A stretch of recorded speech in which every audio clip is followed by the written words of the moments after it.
სტუდია.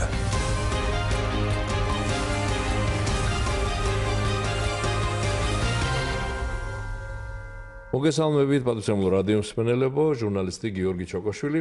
დღეს ღია სტუდიას სტუმრობს თბილისის მუნიციპალიტეტის საკრებულოს დეპუტატი, ფრაქცია გაერთიანებული დემოკრატებიდან ბატონი შალვა ოგბაიძე, საავტომობილო ფედერაციის პრეზიდენტი. მოგესალმებით ბატონ შალვა.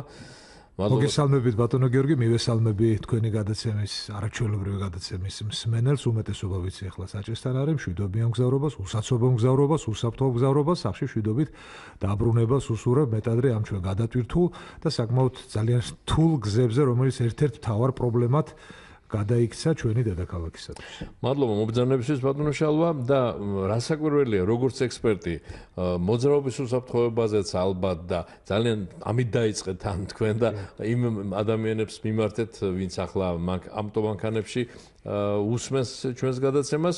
მე მათ შევახსენებ, რომ FM 102 და 4 ტალღაზეა მომართული თქვენი მიმღებები, საზოგადოებრივ რადიოს, რადიო ერს უსმენთ.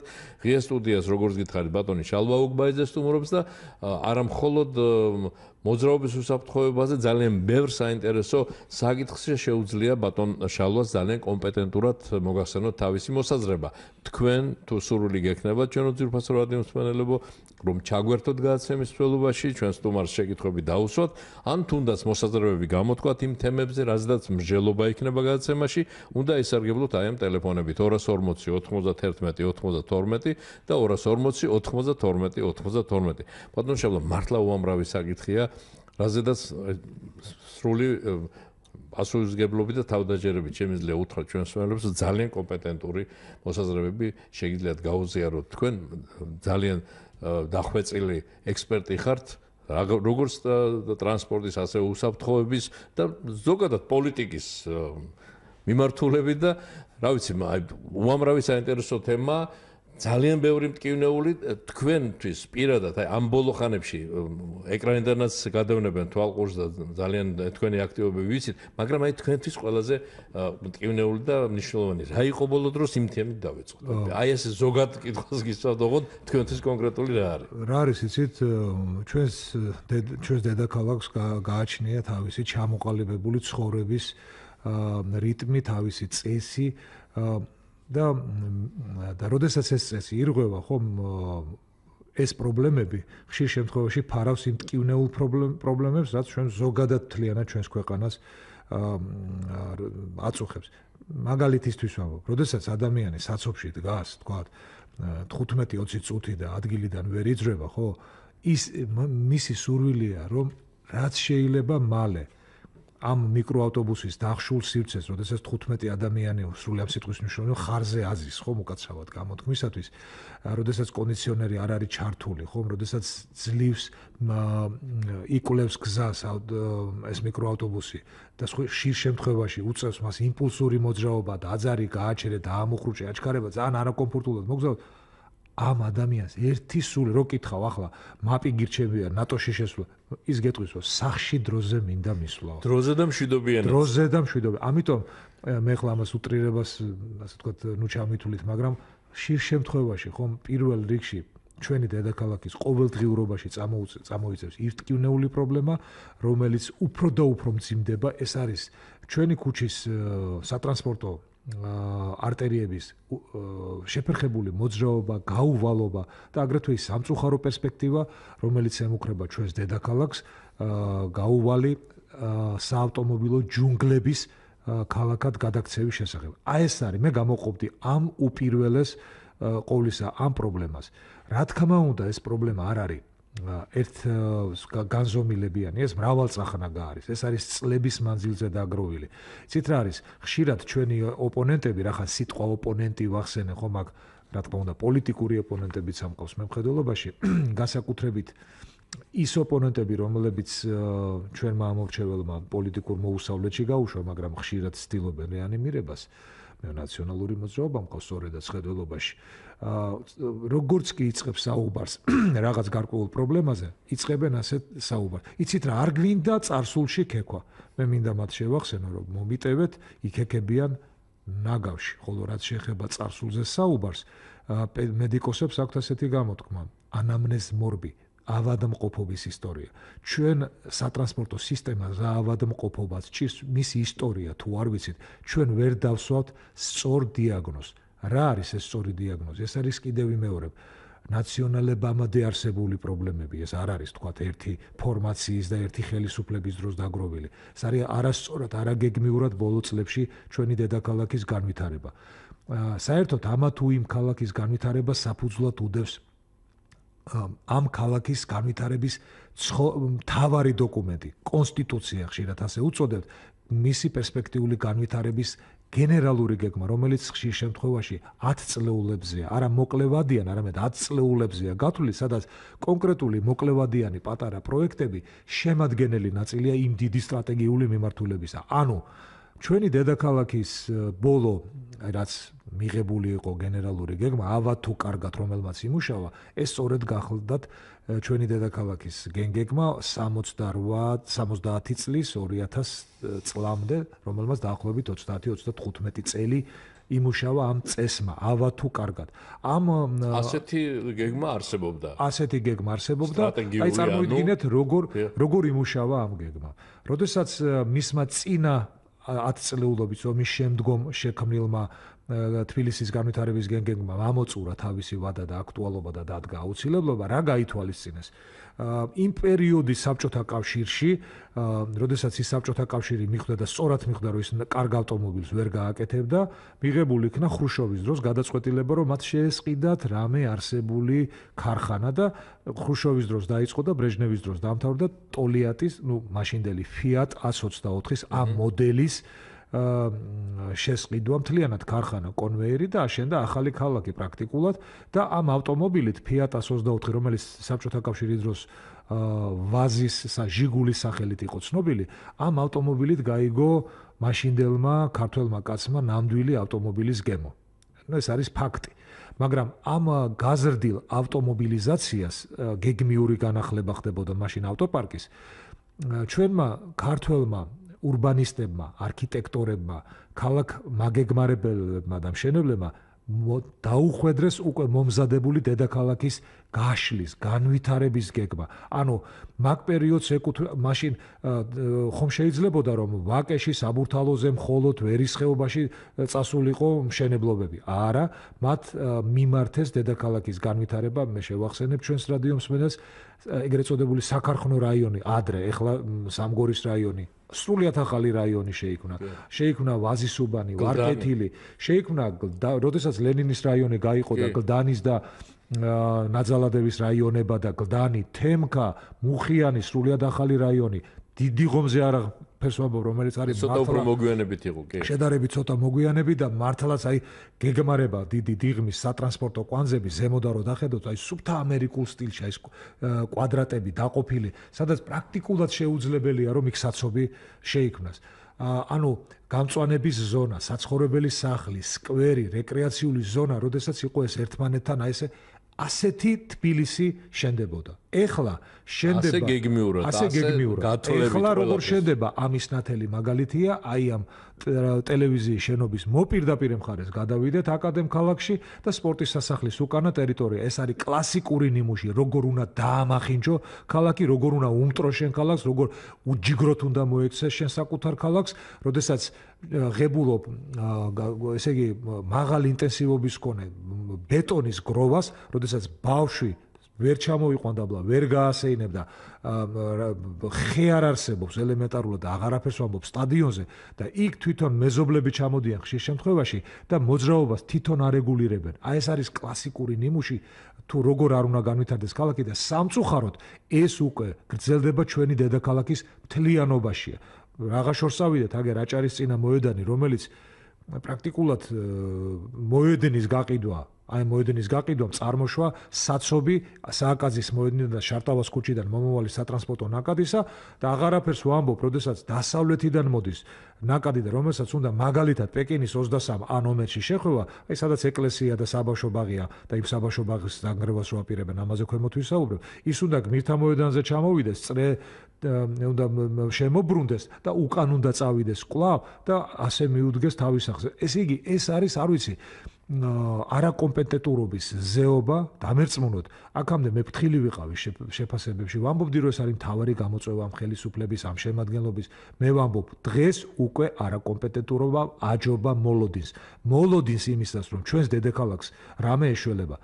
იცით რა, ეხლავე ოპონენტის შემომედავება მაყურებელი ხო არ არის? მსმენელი გველოდება კი. უკაცრავად. უკვე ჩვენი რადიოს მსმენელიც მაყურებელიც კი ბატონო, გველოდება მსმენელი თუ შეიძლება 2 და მოვისმინოთ ბატონო შალვა ჯერ მათ შეგვიძლია შემდეგ გააგრძელოთ საუბარი. გისმენთ, ალო?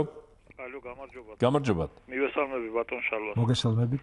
ბატონ შალვა, ესეც წინადადება მექნებოდა და თუ არის ამის განხორციელების საშუალება ქალაქის შემოგესალმებით. აი ჩვენს მეზობელ ქვეყნებში ხშირად ვადევნებ თვალს და არსებობენ ასეთი ახალგაზრდული სამოქალაქო საინიციატივო ჯგუფები, რომლებიც ძალიან დიდ დახმარებას უწევენ იმ სამსახურებს, რომელმაც სამსახურებმაც უნდა არეგულირონ და ეს დახმარება გამოიხატება შემდეგში. ის ავტოსატრანსპორტო საშუალებები, ის ეგრეთ წოდებული თავხედი და ხშირ შემთხვევაში უცოდინარი მძღოლები, რომლებიც ძალიან ხშირად სოდავენ და ეს ყველაფერი ისევ ჩვენი მოქალაქეების დისკომფორტს იწვევს. ხო, ქუჩაში მოძრაობის დროს.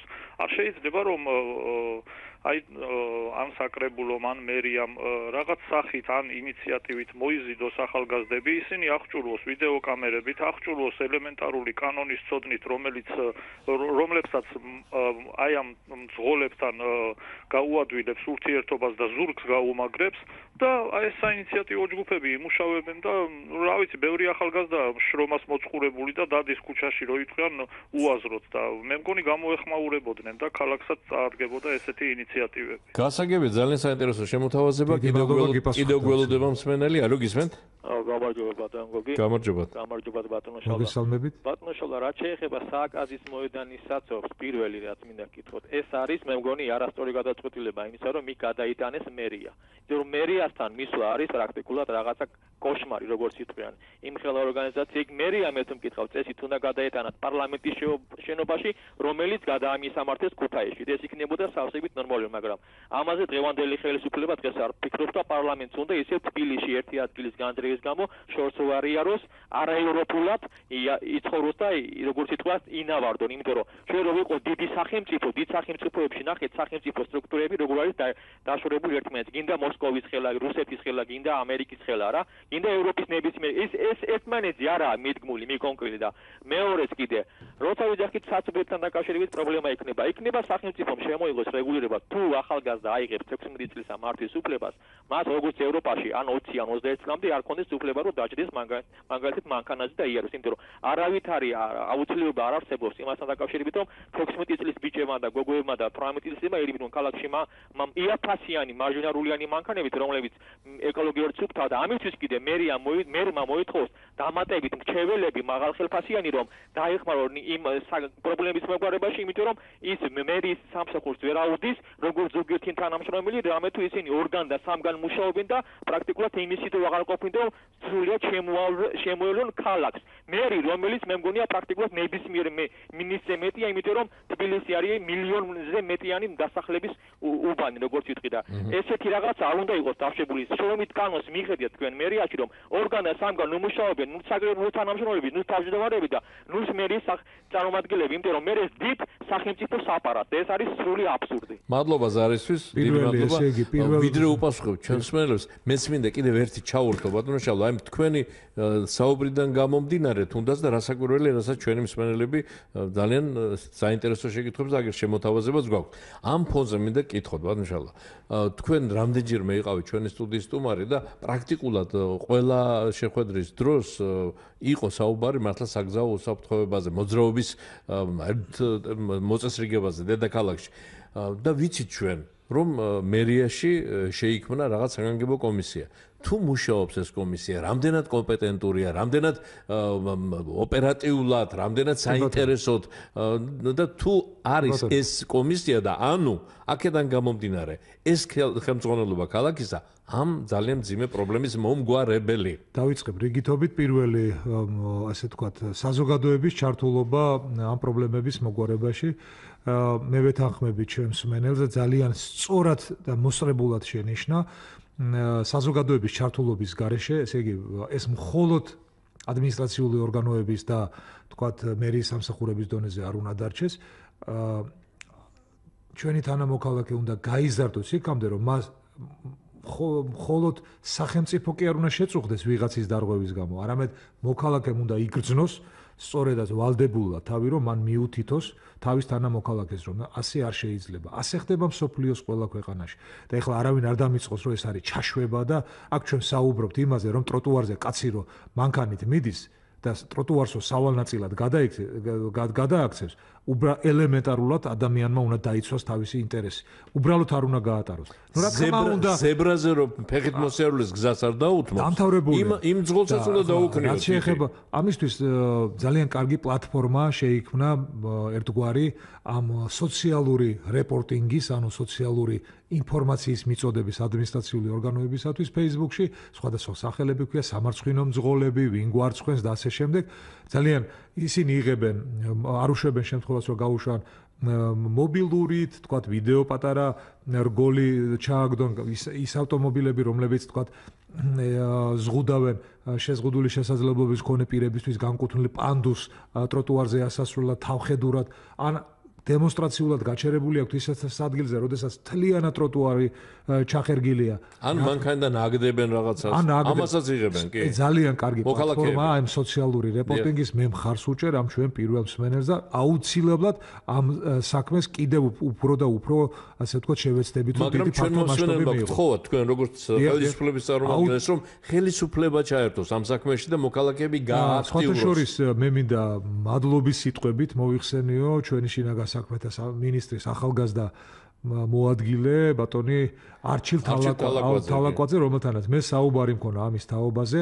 აგრეთვე არსებობს ახალგაზრდების საინიციატივო ჯგუფი, როგორც მოგახსენებთ, ბატონი დავით გზირიშვილი შემეხმიანა ამას წინათ, რომელიც ამბობს, რომ რამდენიმე ასეთ აქტივისტს შეიძლება ჩაუყენოთ ვიდეო რეგისტრატორი, რომელიც აღრიცხავს ბოლო 2 თუ 4 საათის განმავლობაში ქუჩაში მიმდინარე პრობლემებს და შეიძლება შემდგომ ამ დარღვევებზე შემდგომ რეაგირება. რა თქმა უნდა, ესე იგი პატრული ნამდვილად ვერაუა ყველა დარღვევას და დარღვევა რო უნდა დაისაჯოს, ეს არის პრევენციის ერთ-ერთი ფუძემდებლური თვითმიზანი არ არის, მაგრამ ეს არის აუცილებელი. მეორე, რაც შეეხება მერიის შენობის, ესე იგი ეს არის კაზუსი, ეს არის სასაცილოა სატირალი რო არ იყოს, რომ აშენდეს ჩვენი თბილისის მერიის სამსახურების ერთად ყოფნას მეტად მნიშვნელოვანი ამ შენობაში, მაგრამ როდესაც გაჭირვებული ადამიანი მიდის იქ და მას მანქანის გაჩერების საშუალება არ აქვს, მას არ აქვს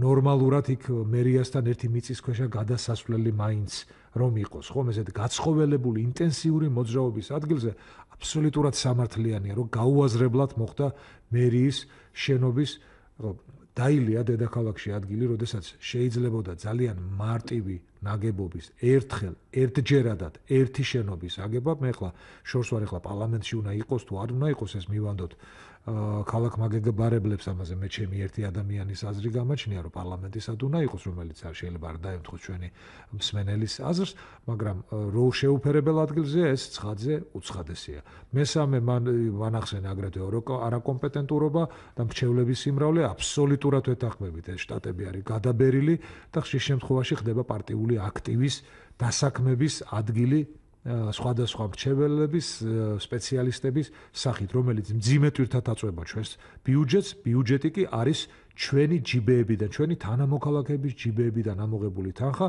და ეს თანხა აკლდება მეტად მნიშვნელოვან სოციალურ პრობლემებს, იგივე საგზაო მოძრაობის უსაფრთხოების საკითხებს, იგივე ამ საგზაო ინფრასტრუქტურის გაუმჯობესების საკითხებს, იგივე ახალი ავტობუსების შესაძენად მოსაძიებელ თანხებს და ასე შემდეგ. რაც შეეხება თქვენ რასაკიც ახსენა, ესე ძალიან საინტერესო თემაა, რომ 16-21 წელს ძალიან სწორია. როგორც დასავლეთის ქვეყნებში ეს იყო გათვლილი, როდესაც ჩვენთან შემოიღეს 17 წლის ასაკის ახალგაზრდებისათვის მართვის მოწმობის ხელმისაწვდომობა, ხომ არ უპასუხოთ მსმენელს და გავაგრძელოთ. ველოდება მაშინ მოვისმინოთ, ჯერ მოვისმინოთ და მე მომეცი საშუალება, რომ კი ბატონო, ეს აუცილებლად. მადლობა. გისმენთ, ალო? გამარჯობათ. გაგიმარჯოთ. ისი იგი ამ ქვეყანას ოდესმე პატრონი ეყოლება თუ არა. გადავდივარ მწვანეზე, მოდის პატრონის მანქანაც გადმოდიან ეს ტაქსისტები, ძალიან გაჭირვებაო და იმდენი ტაქსისტიო. ეს შემოიხედეთ ეზოებში, სადაც ტაქსის უკერძო მანქანები ადგილი აღარ არის ადამიანმა ფეხი დაადიდოს. ტროტუარებზე, სახელმწიფო საზერბაზოებში შემოდიან ბავშვები ვეღარ არიან ტროტუარებზე. რა უპატრონო ქვეყანაა, მადლობა. მადლობა ზარიშვილ, სხვათა შორის აქვე მინდა ამ ქალბატონს უპასუხო. ამ ქვეყანას პატრონი ეყოლება მაშინ ჩვენ მოძირფასო ქალბატონო, როდესაც ჩვენ ვიქნებით ამ ქვეყნის პატრონი, როდესაც ასეთივე შემართებით, ეხლა ძალიან მომეწონა თქვენი გამოსვლა და თქვენი ტონიც კი ქალბატონო, მაგრამ აი ამ ტონით, ასეთი შემართებით, აი იმ მძღოლებს თუ დაელაპარაკებით, რომლებიც ასე გაწუხებენ თქვენ ეზოში. არა მარტო ამ მძღოლებს ხშირ შემთხვევაში ჩვენ თანამოქალაქეები, მოდი ჩვენ ხშირ შემთხვევაში ვირჩევთ რომელიღაც პოლიტიკურ ძალას და შემდგომ მე მუდამ წუხვართ იმაზე, რომ ეს პოლიტიკური ძალა, იცი რა, პატრონი არ ყავს. სწორი შენიშვნაა თქვენი მხრიდან, ბატონო გიორგი, მე მესმის ამ ქალბატონის აღშფოთება, მე 10-ჯერ მაგაზე მწარე სიტყვები შემიძლია შევარჩიო, მაგრამ როდესაც ადამიანმა უნდა ისწავლოს, როდესაც ის საარჩევნო ურნასთან მიდის, წაიკითხოს რა გამოცდილება გააჩნია ამ ადამიანს. ეს შეეხება მერის არჩევნებს, საკრებულოს არჩევნებს, ნებისმიერ არჩევნებს შეეხება. მის უკან რა დგას? ლამაზი სიტყვები თუ მას აქვს ისეთი გამოცდილება, არ მომწონს სიტყვა ბექგრაუნდი, მაგრამ აქვს თუ არა ისეთი გამოცდილება, რომ მას ვანდოთ ესეთი საქვეყნო და აი ქალაქისთვის მეტად საჭიროებო საქმე. ადამიანი, რომელიც სამკაციან სუფრაზე თამადად არ აირჩევენ, როგორ შეიძლება იმას სამსახური ჩააბარო? როგორ შეიძლება იმას მილიონიანი პროექტები ჩააბარო? როდესაც კიდევ ვიმეორებ, სამეზობლოში როდესაც არავინ არ ცნობს, როდესაც მას გადაწყვეტილება არასოდეს დამოუკიდებლად არ მიუღია. ეს ხშირ შემთხვევაში ხომ ამძაფრებს ამ პრობლემებს. მე დავასრულებ ასაკთან დაკავშირებით ჩვენი მსმენელის შენიშვნას, რომ რატომ შემოიღეს მე ხშირ ვახსენე წეგან ანამნეზ მორბი ავადმყოფობის ისტორია. აი რა უძღოდა წინ ამ ასაკობრივ ბარიერის დაწევას. იმის გათვალისწინებით, რომ წინა პოლიტიკური ძალა სულ ზღაფავდა უკვე, მან წინსწრებით ერთი წლით ადრე, ანუ მერაბიშვილმა თავისთვის სწორად პრაგმატული მოსაზრებით გადაწყვიტა, რომ მოენადირებინა იმ ახალგაზრდების გული, რომელიც შემდგომ საარჩევნო წელს უკვე 17 წლის გახდებოდნენ და მართვის მოწმობას აიღებდნენ. წარმოიდგინეთ, ბავშვი ბრუნდება სახლიდან და შობლებს ახარებს, რომ უფასოდ მან აიღო მართვის მოწმობა. რა თქმა უნდა, ეს ზრდიდა ამ ხელისუფლებისადმი ერთგვარად გარკვეულ ლოიალურად განწყობილ ადამიანთა ნუსხას. შედეგად რა მივიღეთ? 17 წლის ბავშვი, რომელსაც არავითარი უნარჩვება ჭყალებში სამაგატკის სტარების უნარჩვებაც რო არ გააჩნია, ჯდება 250-300 ცხენისძალიან BMW-ზე, Subaru-ზე და მის დამორჩილებას საზღვარგარეთ ხშირ შემთხვევაში ასეთ ავტომობილებს რო ყიდიან, ხომ, ძლავრ ავტომობილებს, ფირმა დამამზადებლები, ხომ, სპეციალურად კურსებს ატარებენ, რომ მათ ისინი შეეჩვიონ ამ ავტომობილის სიმძლავრეს. თან სხვათა შორის სვენელ მახსენა მარჯვენა საჭიანზე რო ჯდება მით უმეტეს კი. და რა არის იცით, გარდა ამისა, ხო, რა უძღოდა თქო, ამას დავასრულებ, რომ ეს არის ამერიკული მოდელი. ამერიკაში როგორ არის იცით? იქ სადაც პრერია, სადაც ფერმა მოცილებულია სასკოლო ოლქს და სადაც არის თქვა მინდორში უნდა გაიარო რაღაც 8-10 კილომეტრი, ხო? მონიშნული აქვს ამ 17 წლის ბავშვს მარშრუტი, მკაცრი მარშრუტი და მას უფლება არ აქვს გადაუხვიოს, მას აქვს უფლება წავიდეს სკოლამდე და დაბრუნდეს სახლში. და არა უმეტეს. მას არა აქვს უფლება გავიდეს საერთო დანიშნულების დიდ, ასე ვთქვათ, შარაგზაზე, ავტობანებზე და 250 ცხენისძალიანი ავტომობილი და მან იქ რბოლის ილეთები ჩაატაროს. აი ეს არის განსხვავება. ანუ ჩვენ მივადექით ტკივნეულ პრობლემას, სერიოზულ პრობლემას, რომელიც არის საგზაო მოძრაობის უსაფრთხოების სფეროში ასე ვთქვათ, ჩამოყალიბებული. ერთია მართვის მოწმობის გაცემა არაჩვეულებრივ პირობებში, მე ვიტყვით, რომ სოფლიოში ერთ-ერთ კომფორტულ პირობებში საქართველოში ხდება, მაგრამ მეორე არის მოთხოვნა მართვის მოწმობის აღებისათვის საჭირო უნარჩვევების, რომლის თამას არის უდაბლესი, ძალიან დაბალი და შეცვლეთხოვში ჩვენი თანამოქალაქე, რომელიც იღებს მართვის მოწმობას რუსთავის მომსახურების აგენტოში, დამოუკიდებლად თბილისში ვერ ჩამოდის და მე ერთი თვე აგრძელებს ტარებას სტარების სწავლას თავის საკუთარ მანქანაზე და ეს რაში გამოიხატება? მან არ იცის როგორ ჩააპარკიროს მანქანა პარალელურად ორ მანქანას შორის, რაც იწვევს საცობს. მან არ იცის როგორ მოუხვიოს, მან არ იცის როგორ გადაეწყოს რიგიდან რიგში, მან არ იცის რომ უნდა დაუთმოს ფეხით მოსიარულეს, რომელიც ზებრაზე გადადის, მან არ იცის რომ როდესაც ის არის ანთებული მარჯვენა მხარეს როგორ მოიქცეს და ბევრი რამე არ იცის მან. ეს არის სწავლება დაზეპირებით ტესტების. ეს უნარჩვევები მოდის იმ ამღრდელობით პროცესში, რომელიც ყალიბდება მაღალი რანგის პედაგოგ, ინსტრუქტორსა და მსმენელს შორის და ეს ურთიერთობა მოშლილია წინა ხელისუფლების მიერ. კი ბატონო და X-ს გითხარით, გველოდება მსმენელები, მაგრამ ისიც გითხარით, აი თუ დიდი თემაა, რას აკეთებს ის კომისია, რომელიც რაც შეეხება ამ კომისიას მუშაობს, არ მუშაობს, როგორ მუშაობს? ეს კომისია ჩვენი ბოლო შეხვედრის შემდეგ დაახლოებით თვენახევრის წინ, აი მე ვიტყოდი, ეს იყო 13 ივნისამდე. 13 ივნისამდე იყო ბოლო შეხვედრა, მესამე შეხვედრა, იმის შემდეგ ეს შეხვედრა აღარ ყოფილა. ანუ მე ამ კომისიაზე დიდი მეც ნამდვილად აღარ ვამყარებ. ეს გამსტიქია იმ კომისიასაც გადაუარა, ასე თქვა? შეიძლება ითქვას, იმიტომ რომ ეს კომისია არ არის გადაწყვეტილების მიმღები, ეს არის ზოგადად იდეების და დავარქვათ ამას საფიხვნო, ანუ ადგილი, თავშეყრის ადგილი, მაღალი რანგის ძალიან პატივსადები ადამიანების, არასამთავრობო ორგანიზაციების, მაგრამ ეს ვერ გაცილდა იმ ოთახს, სადაც ვიკრიბებით და იმ ფურცელს, სადაც იქ ადგილზე ვიწერთ. ამიტომ მე მიმაჩნია, რომ ჩვენს დედაქალაქს სერიოზული ხარვეზი, ძალიან სერიოზული ხარვეზი სატრანსპორტო სისტემის მართვის და მოძრაობის უსაფრთხოების მართვის ძალიან სერიოზული ხარვეზი, რომელიც უფრო და უფრო მძიმე ფორმებით იჩენს თავს. და ეს არ შეიძლება ამის დაყვანა მხოლოდ გზების ნაკლებობაზე და ასფალტის, თქვა, მოусმინოთ ერთ მსმენელს და მე კი, მოусმინოთ მსმენელს. დიახ, ალო გისმენთ? ბოდიშვიხდი გაცდევინეთ ცოტა გისმენთ? დიახ.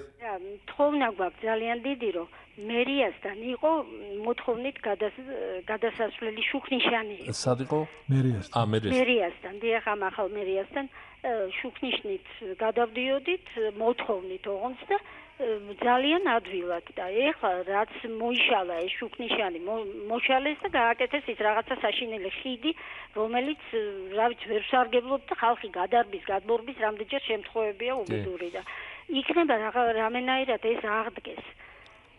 გასაგებია, დიდი მადლობა.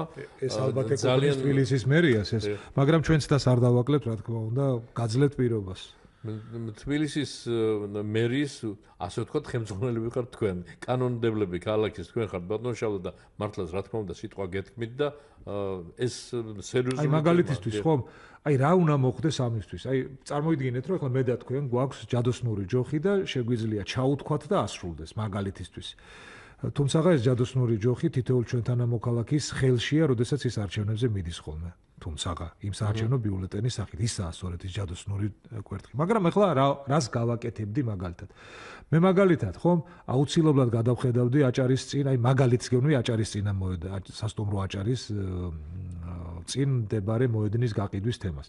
თქვენ გახსოვთ, როდესაც იქიდან მეტროდან ამოდიოდა ადამიანი, გადადიოდა სპორტის სასახლის წინ შუქნიშანზე, მერე გაივლიდა აჭარის წინ, მერე კიდე შუქნიშანი იყო და მერე ან ხილიანზე ადიოდა, დოლიძეზე ადიოდა, ან იქით აგზელებდა, ნუ მოკლედ ასეთნაირ.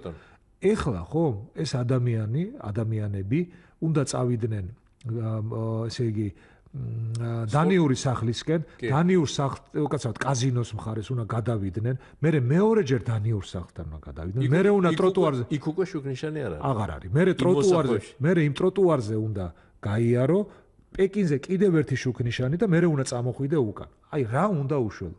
გამოვაცხადებდი, რომ ესე იგი მიწისქვეშა სივრცე 99 წლით ვაძლევ ინვესტორს, თუ კი ის 6 თვის ვადაში გააკეთებდა, აი მეტროდან ამოსასვლელი იქ ხომ მთლიანი მიწისქვეშა სივრცეა, თავისი კომერციული კვების ობიექტით რა, გახსნილ სივრცეს და წარმოიდგინე ადამიანი რომელიც მეტროდან ამოვა, გაივლის ამ სივრცეს უმტკივნეულოდ, შეზღუდული შესაძლებლობის მქონე პირებისათვის გვექნებოდა ტრანსპორტირი, ეს რა ქვიან, ესკალატორი შევახსენებ ჩვენ მსმენელებს, ასეთი ესკალატორი არსებობდა ნავთლუღის მეტროდან რო ამოდიოდით, კახეთის გზატკეცილამდე გადასასვლელი რო იყო. თუ გახსოვთ, ჰორიზონტალური ესკალატორი, რომელიც ხშირ შემთხვევაში აეროპორტებშიც გამოიყენება ხოლმე, უცხოეთის აეროპორტები მხედველობაში, აი ესეთ ესკალატორს გავაკეთებდი შეზღუდული შესაძლებლობა მიწის ქვეშ ამ ესკალატორისათვის მე იქ დავაყენებდი ძალიან კრეატიული იდეებია, ველოსიპედები, რომელზეც დასხდებიან ელექტროენერგიას გამოიმუშავებს ხოლმე. როდესაც სტუდენტები ერთმანეთს უცდიან ხოლმე და იქ სწორედაც სასწავლო დაწესებულებებია პოლიტექნიკური უნივერსიტეტი, ჩემ დროს GPI ერქვა და GPI-ს უწოდება ახლა. ანუ ბევრი კრეატიული იდეის მოფიქრება შეიძლება და ამ აი ასეთი ტიპის დაწესებულებები, ისე რომ კაპიკი არ დაუჯდეს ბიუჯეტს, გავაკეთებდი იმ საქმეს, რაზეც ამ ქალბატონმა დარეკა. არსებობს გაცხოველებული მოძრაობა, არსებობს ინტენსიური, ასე ვთქვათ, ქვეითად მოსიერულეთა ნაკადი, რომელიც ამა თუ იმ სახელმწიფო დაწესებულებაში გადადის, აუცილებლად იქ უნდა გაკეთდეს ჩარევა საჭირო და აუცილებლად უნდა გაკეთდეს მიწისქვეშა ან მიწის ზედა მოწესრიგებული გადასასვლელი. და არა ისეთი რკინის გალერეა და კონსტრუქცია და რკინის ხარაჩოები, როგორც ხშირ შემთხვევაში წინა ხელისუფლების დროს დაგვრჩა, რომელიც გარედან მტერს უბრმავებს თვალებს და შიგნიდან მოყვარეს, რომელიც ძალიან უხარისხოთ არის გაკეთებული სხვათა შორის. თვალსაჩინო ბატონო შავლა, თქვენ დაგვირდით, უბრალოდ თქვით, რომ ოდნავ მოგვიანებით საბავშვო ბაღის თემა შევახებიოთ, ეს ძალიან აქტუალური თემაა. გუშინ წინ იყო გაფიცვა ეს მოქალაქეებმა გაფიცვა კი არა, უკაცრავად საპროტესტო მიტინგი ჩაატარეს, სადაც ჩვენც ვიყავით მისულები და მეც ჩვენც გამოუცხადეთ, რა თქმა უნდა, სოლიდარობა და აუცილებლად ბოლომდე მათ გვერდით ვიდგები. საუბარი არის წმინდა კვირიკესა და ივლიტას ეკლესია, რომ არის გოლიათის მოპირდაპირე მხარეს, პეკინზე, ქალაქის ცენტრში.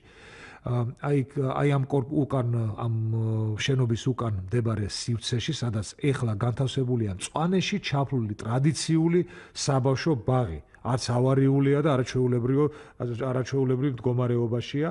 ამ საბავშვო ბაღის დანგრევაზეა და მის ადგილზე მაღლივი კორპუსის შენებლობაზე, რომელიც საერთოდ იმ ტერიტორიას საერთოდ გაჭედავს. დარღვეული არის ყველა ნორმა აბსოლუტურად ყველა ნორმა. უკვე გაყიდულია ტერიტორია, უკვე სამწუხაროდ უკვე წინა ხელისუფლების დროს გაცემულია, ხოლო ამ ახალი ხელისუფლების დროს აი ხლა გარკვევის პროცესში ვარ, თუ რა წვლილი მიუძღვის ამ ახალ ხელისუფლებას და მე ბედნიერი ვიქნები თუ წვლილი არ მიუძღვის, თუმცა მაინც ასე ვთქვათ, ნედლის სახრე ეკუთვნის ყველა იმ ადამიანს, ვინც წაუყრუებს და ვინც საჭირო დროს საჭირო არას არ ეტყვის. კიდევ ვიმეორებ, ამ ადამიანების მოთხოვნა არის სამართლიანი. ბიზნესი და დეველოპერი არის ესეთი რამე, სადაც არ უნდა მიცე ადგილი, ხო ტრიალი მინდორი. იმ ტრიალ ადგილს აქცევს ფულად, აქცევს სამშენებლო პოლიგონად, აქცევს ბინათ და ასე შემდეგ. რაღა მაინც და მაინც საბავშვო ბაღის ადგილზე შედალოცვილი. მოდი დაუშვათ ეს ვარიანტიც, რომ იმ ადამიანმა ან ფირმამ, ამ ჯგუფმა, ვინც ეს ტერიტორია შეიძინა, სამართლიანად გააკეთა ყველაფერი და ეს სამართლიანად არის ამ მიწასყრის ანაირად არის სამართლიანად. და ბატონ შავლა, ახლა გამოსავალი ალბათ იქნება თუ ქალაქის ხელმძღვანელობა მას რაღაც ალტერნატიულ ფართობ შესთავაზებს. რა თქმა უნდა. თუ ის მფლობელია, თუ ის არის კანონიერი მფლობელი. აგერ მაგალითის წინა ხელისუფლების დროს 100-იანი საათ ნომერში მაგალითად გაასხვისეს 4 ჰექტარი მწვანე ქსოვილი, აი ეს ყოფილი ფსიქიატრიული 8 ცალი 116 მეტრიანი სახლი შენდება. სასამართლოს გადაწყვეტილება არსებობს უკვე, რომელიც მერიას ავალებს, რომ ნებართვა გაუუქმოს მშენებლობის. 2 თვე-ნახევარია გასული. აი, მეტი რა ქნა ამ ხალხმა. სასამართლო მოიგო, მერიას დაევალა ნებართვის აი ეს ხომ ძალიან ცუდად აისახება. რის ხარჯზე, ესე იგი, მივიღოთ დედაქალაქის ცენტრში, მივიღოთ აი ეს მინი აი სპორტის სასახლეს მიმდებარე ტერიტორია, გაუვალი ბეტონის მასივი, ჩვენი არის ურბანული ვანდალიზმი და ურბანული, არ ვიცი, ფურუნკული, ეს არის სირცხვილი საერთოდ ჩვენი დედაქალაქის. არ შეიძლება ესე. ამიტომ თქვენ რასაც ამბობთ, ჩვენ შევთავაზობთ, რომ ჩვენ არა ვართ ის ადამიანები, რომ გინდათ მით უმეტეს ადამიანები, რომელსაც მართლა ფული აქვს გადახდილი. ახლა ბევრი თუ ცოტა გადახდილი აქვს. კეთილი უნდა ინებოს თბილისის მერიამ და ამ მიწის ნაკვეთის ადგილზე მოუნაცვლოს ადგილი და ტოლფასი ადგილი მიცეს ის ადგილზე, სადაც მიზანშეწონილად მიაჩნია, რომ განვითარდეს მშენებლობა, შეიძლება მაღალი ინტენსივობის მშენებლობა, სადაც ნებადართულია. სხვა შორის მტკვრის მარცხენა სანაპიროზე ესეც ჩვენი დედაქალაქია და არ უნდა არსებობდეს კონცეფცია, როგორ დეველოპერული საქმიანობა, ზოგადად ბიზნესი, ხო ისეთი რამეა, ის აი პატარა ნაპრალსაც კი იპოვის, რომ გაძვრეს და ფული იშოვოს და ფული გააკეთოს. ამიტომ და აქ სწორედ ხელოვნება, ხო, მართვის არსებობს იმაში, რომ მხრები კი არა აიჩეჩოს, აბა რა ვქანა. ჩვენ არ აგვირჩევია მხრების არჩევის მერია.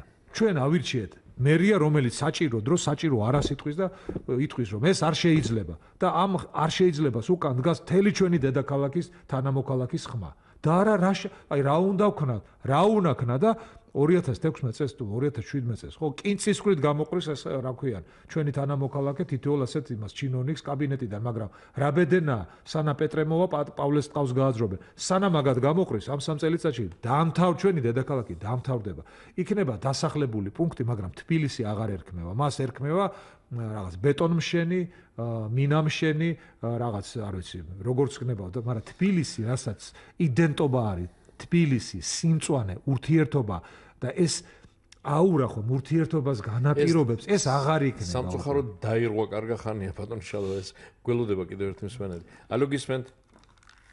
გაგიმარჯობა. მოგესალმებით. ბატონ შალვასთან მექნებოდა ერთი თხოვნა, ბატონო შალვა. თუ შეიძლება მე როგორც ინფორმირებული ვარ თქვენთან საკრებულოში ძალიან ხშირად დღის წესრიგში დგას ხოლმე საკითხი, როცა თბილისის რაიონებში გარკვეული ქუჩები იცვლიან სახელწოდებას. დიახ.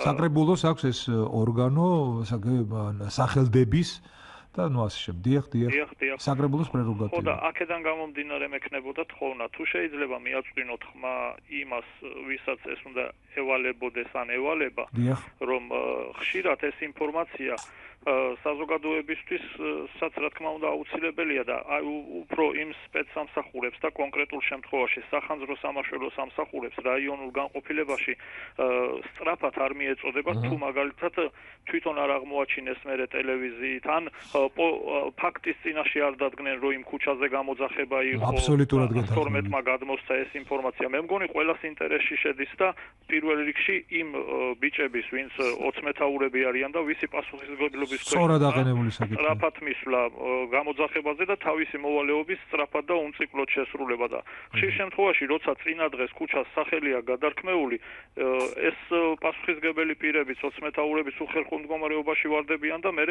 გარკვეულწილად პასუხისმგებაც უწევთ ამაზე. ჩემი თხოვნა იქნება რომ ეს ინფორმაცია ნებისმიერ რაიონულ სახანძრო სამაშველო სამსახურში დროულად მოვიდეს ქუჩის გადარქმევის შესახებ რომ ჩვენ გავითავისოთ რომ ის ქუჩა დღეიდან არის უკვე სხვა სახელწოდების და როცა გამოძახებას მივიღებთ ჩვენ უკვე მზად ვიყოთ. აბსოლუტურად გეთანხმები. დიდი მადლობა. კიდევ გველოდება ბატონ შალვა. დიახ, გისმენთ? ალო, გამარჯობა. გაგიმარჯობთ. მოგესალმებით ბატონო შალვა. საერთოდ წარმოგიდგენელი ვარ, მოყოლი ვარ, ოპერატორი ვარ მე. დიახ. ეხლა რა მაინტერესებს, რა მარკის მოწყობაზე საუბრობთ და დაბალ თამაშაზე რომელზეც გადის ეს როგორც იღებენ ამ მარკის მოწყობაზე და რა პრობლემა არის ამ თამაშის აწევა? აი რა ვისინება არის საჭირო რომ ეს თამაშა იყოს აწეული. აი ზუსტად მაგას ვამბობ. აი ზუსტად. ერთი შეკითხვა და ერთი შეკითხვა მაქვს კიდე არ ვიცი ხა თქვენ ეს ამდენად გეხებათ რა მე მგონი გეხებათ საკრებულოში ხო ხარ სპორტის სასახლის მინდება ტერიტორია ახსენეთ რა მე ცხოვრობ მან. ამ წუთში უკვე აი მოსახლეობით რომელი მოსახლეობაც მანდ არის მოსახლეობის იმ რაოდენობით მაგ ადგილზე უკვე შემდგარი კატასტროფაა აი ამ მომენტში უკვე შემდგარი კატასტროფაა პარალელურად ერთი სამი კატალონია გაჭრილი და ერთი ხუთი კორპუსია დასამთავრებელი სადაც ხალხი არ არის შესახლებული და მე არ ვიცი საერთოდ ხალხი რის იცავს ამერიას ამ სამკრებულოს ამ პრეზიდენტს ამ მთავრობას თქვენ სწორედ გავიგეთ პერადად თქვენ გააგეხებათ მაგრამ ვიღაცას ხო ეხება რა აი აბსოლუტურად გაუგებარია რა ეგ ხდება რა შეიძლება ხელისუფლებას შევეშვათ საერთოდ ეხლანდელი დებატები როცა ეხლა მან კიდე გაიცემა მაგ ადგილებში შემდგარი კატასტროფაა ვიძახი უკვე რომელსაც აღარაფერი არ ეშველება და რომელსაც ემატება კიდე უარეს და უარეს იმიტომ რომ სამი კატალონია გაჭირდება და 4 შენობაა და დასამთავრებელი გასაგებია დიდი მადლობა სხვათა შორის ამ ჩვენი მსმენელის ამ ნათქვამს დავამატებდი ბატონ შალვა თქვენის დებარტვით და ჩვენმა თბილისელებმა ეს კარგად იციან რომ არა მხოლოდ ეს სამი საძირკველი გაჭრილი არამედ ის მაღლივი შენობა რომელიც ჯერჯერობით ერთადერთია და არ ვიცი რამდენად ჭირდება ასეთი შენობები თბილისში ის არ არის დატვირთული იქ ვინც შევა არ ვიცი სასტუმრო იქნება არ ვიცი საცხოვრებელი იქნება იქ რამდენი ასეული ადამიანი უნდა მივიდეს თავისი ტრანსპორტით უტრანსპორტით არა მხოლოდ ის სამი საძირკველი არამედ ის დასამთავრებელი რომელიც სათამბჯენირო ესე იგი ბატონ გიორგი პირველი შეკითხვა ეს იყო მართვის მოწყობასთან დაკავშირებით არა უკასრავად ხო ქუჩების საკრებულოს გადაქმნასთან დაკავშირებით ეს არის ძალიან პროფესიული კუთხით ძალიან ტკივნეული საკითხი ერთი არის ეს კეთილი საქმე როდესაც ჩვენი გარდაცვლილი გმირების სახელებს და გამოჩენილი ადამიანების სახელებს უწოდებთ ისეთ ქუჩებს, რომლის ვთქვათ, შეცვლა შეიძლება. სახელწოდება ხო არაფერს არ ეუბნება ადამიანს. რომლის შეცვლა შეიძლება. რომლის შეცვლა შეიძლება, მაგრამ მეორე ამის შესახებ მიფორმირება. აი ეს რეპლიკა ხომ კიდევ ერთხელ ადასტურებს აი ამ კომუნიკაციის ნაკლებობას მერიის და სხვა ისეთ სამსახურებს შორის, ხო, რომელიც ფორმალურად არ არის მერიის სამსახური, მაგალითად სახანძრო სამსახური, მაგრამ პირველ რიგში სახანძრომ უნდა იცოდეს ეს ამის თაობაზე. აღარაფერს ვამბობ, რომ სასწრაფო დახმარების ღოლმა უნდა იცოდეს, ბრიგადებმა უნდა იცოდნენ, რომ სახელწოდება, მაგალითად, რომელიღაც ქუჩას, რომელიღაც ახალი, ვთქვათ, გვარის და სახელი ეწოდა, რომელიც სამწუხარო ჯერჯერობით არაფერს არ ეუბნება, იმიტომ რომ გუშინ ეწოდა ჩაისუბნის მაგალითისთვის და დღეს უკვე სახელი და გვარი ქვია, ძალიან ძნელია ამ ქუჩის მოძებნა. მით უმეტეს, რომ ჯერჯერობით ფირნიშები დამზადებული არ არის და ქუჩას ვერ იპოვი ფირნიშის მიხედვით. ეს კიდე მეორე პრობლემა არის. ამიტომ მე აუცილებლად გაძლევთ პირობას აქამდეც მithkom საკრებულოზე არ დამიკლიაც და მაგრამ გაძლევთ pirobas რომ ეხლა კიდევ უფრო გაორმაგებული ძალით დავაყენებ ამ საკითხს. რაც შეეხება მაპატეთ ვიდრე მომდევნო კითხვას უპასუხებთ. ერთი თქვენის ნებართვით ბატონშალო ბოდის ვიხდი ნახევარწუთს წაგართმევ და ჩვენს მენელებსაც ბოდის ვიხდი მოსაზრება მინდა გამოთქვა ამასთან დაკავშირებით. ჯერ მინდა კითხოთ თვითონ ეს კომისია თუ ითვალისწინებს ფართო საზოგადოების მოსაზრებებს და აი სახელწოდების შეცვლასთან დაკავშირებით მართლა ბევრი ნიუანსია გასათვალისწინებელი და რას ვამბობ ხოლმე ყოველთვის ამ დროს და ეხლაც მინდა გავიმეორო. ჩემი ერთ-ერთი ძალიან ისეთი გამორჩეული და საყვარელი პოეტია სიმონ ჩიქოვანი. ძალიან კარგი პოეტი და ბრწყინვალე პიროვნება იყო, შესანიშნავი ადამიანი. მისი სახელი რომ დაარქვეს ხილიანის ქუჩას, არ იყო ესეც სწორი. სხვა ქუჩისთვის უნდა დაერქვინოთ. ხილიანის ქუჩა ასეთი ტოპონიმი, ასეთი სახე არ უნდა დაკარგოთ თბილისში. არ შეიძლება ამის დაკარგვა, აი ამაზეც უნდა იფიქროს ამ კომისიამ. იცით რა, ეს არის კლასიკური ნიმუში, როდესაც ქალაქი არღებულობს ამა თუ იმ სახელწოდებას. კი, ისევ ხილიანს ეძახის ბევრი. ამით ჩიქოვანის ხსოვნა ნამდვილად არ კნინდება. უბუმბერაზესი პიროვნება იყო და მართლა ბრწყინვალე პოეტი კი. ბრწყინვალე პიროვნება, მაგრამ აი ხილიანის ქუჩას რაც შეეხება, ხო დღესაც რაღა შორს წავიდეთ, გახსოვთ, როდესაც გამოუცხადეთ ბრძოლა პეკინის ქუჩას. ნუ არ მიიღო ხალხმა. ნუ აი რამდენი ასეთი ქუჩა, როდესაც ავიღოთ რესპუბლიკის მოედანი. ნუ ვერაფრით ვერ მიიღო ქალაქმა ვარდების მოედანს ვერ ეძახის, ნუ მოკალი და ვერ ეძახის რა. ხო, ნუ ახლა აღარ მინდა ამაზე შორს წავიდე, ხშირ შემთხვევაში დადიანის ქუჩას ძველები ველიამინოვის ქუჩას უწოდებენ და ზემელს უწოდებენ. კიდევ, მაგრამ აი უახლოესი პერიოდის, უახლოესი წარსულში უკვე დამკვიდრებულ ქუჩებისათვის სახელების გადარქმევაზე სერიოზული, ასე ვთქვათ, სიფრთხილე არის გამოსაჩენი ნამდვილად. ძალიან ფაქიზი თემა. რაც შეეხება სპორტის სასახლის და სხვადასხვა ჯერ თამასის საწევად ახსენა. თამასის საწევაზე. ესე იგი, რა უნდა მოხდეს? ამისთვის არის საჭირო მისი უდიდებულესობა პოლიტიკური ნება. ამისთვის უნდა სახელმწიფო, ესე იგი, სახელმწიფოს გადმოყვა შიში ამომრჩევლისადმი, რომ ეს გამკაცრება ვაიდა შემოუბრუნდეს ხმები არ დავკარგოთ. ხმები არ დავკარგოთ. აი რომ ესე იგი, იცით თუ ექიმს ეშინია ოპერაციის ჩატარების, რომ ვაიმე ეხლა შევძულდები პაციენტს დანით რო შევეხები. ხო, დანით ეხლა მანაწლავის ოპერა გავჭრი, ხო? თუ კი ამაზე იფიქრებს, მან უნდა დაანებოს თავი დოსტაქროვას და ექიმობას. აი ეს არის ჩემი პასუხი. თუ ხელი უკანკალებს ადამიანს გადაწყვეტილების მიღებაზე, ხო, უნდა ბოლოს და ბოლოს ეხლა ყურს ნურავის ნუ მოჭრის, მაგრამ კონსტანტინეს აქ ნათქვამი. თავარი ის კი არ არის ხალხი რა სიტყვის შეძლებთ. თავარი ის არის შერაგა გაკეთებული ხალხისათვის. გააკეთეს სწორად, რომ შენი სინდისის წინაშე, შენი პროფესიული, ასე ვთქვათ, ფიცის წინაშე იყო მართალი და იმ დაპირების წინაშე, რაც შენს ამომრჩეველს და თანამოქალაქეს მიეცით. ანარჩენი ხალხი შეფასებას მერე მოგცემს და ამიტომ თუ იმაზე იფიქრე, ხო, მე ასეთ ადამიანებს, ვისაც გადაწყვეტილების მიღება უჭირს, ურჩევ რომ გვერდზე გაიწიონ და მოკიდონ ესეთ აუღელვებელ, ესეთ არასტრესულ სამუშაოს, ვისაც სამზარეულოში თუ ცხელა, ხო, და ვერ უძლებ იმ სამზარეულოდან უნდა გამოვიდეს და ყველას ურჩევ რომ ყველა მოხელეს, ვისაც გადაწყვეტილების მიღებაზე კანკალებს და ეს არის სერიოზული პრობლემა აეხლანდელი შემადგენლობის გადამისამართება, გადმომისამართება, ტკივნეული საკითხების, ეს შეეხება მშენებლობას, შეეხება ასფალტის და ახლა ასფალტის დაკერება მაგალითისთვის რა, სირცხვილია, როდესაც იმაზე რა ქვიან, პეკინის ქუჩაზე აი ესეთი მეთოდით, ჯეტპაჩერით, ანუ საფანჭალური მეთოდით ხდება დამუშავება, როდესაც ეს შემაღლება, ეგრეთ წოდებული ბუგაროკი, ხო, მაღალია ქუჩის ასფალტის საფართან შედარებით და დაფარული არის პატარა მრგვალი კენჭებით და მანქანა მიგორავს თვლები, ესე იგი, დამუხრუჭების მაგივრად მიგორავს და შეიძლება ადამიანს ან წინ მიმავალ მანქანას დაეჯახოს. სოფლის მეხლა ამ სოფელს რო ვამბობ, სოფელს კი არ ვაყენებ შეურაცხყოფას, მაგრამ მე მხედველობაში მაქვს სოფლის შარაგს და დაბალი ინტენსივობის მოძრაობა, იქაც კი აღარ აგებენ ასეთი არ აკეთებ, არ აღადგენენ გზას. მით უმეტეს ფული არსებობს, ეს დასაწვავი აღდგენისთვის და ნუ თუ ვერ უნდა ჩამოყალიბდეს ერთი სტანდარტი, რა არის საჭირო შემოიტანონ საკრებულოში, რომ დავამტკიცოთ, რომ ეს ორმოული შეკეთება ჭის ზედაპირი, რომელიც ჩავარდნილია და ხშირ შემთხვევაში ძღოლს უწევს რომ ააცილოს ამ ჩაწეულ ჭის ბუდეს ხომ ავტომობილი იწვევს ავარიას რიგიდან რიგში გადაწყობას და აბკოლებას რა გახდა ამისთანა კიდევ ვიმეორებ სერიოზული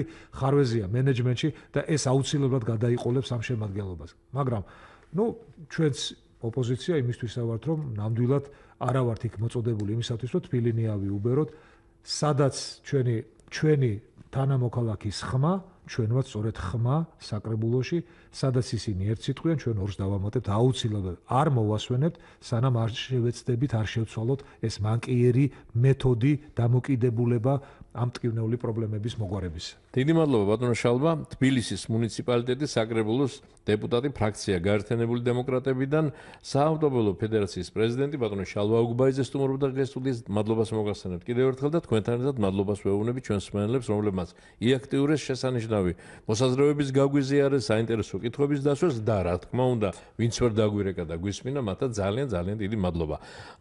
გადაცემაზე მუშაობდით ლია ციკლაური, ნათია არველაძე, ლელა ვაშაკიძე, ინგა გურგენაძე და გიორგი ჩოკოშვილი. ღია სტუდია კვლავ გაიღება თქვენთვის ხვალ ჩვეულ დროს. ხვალამდე.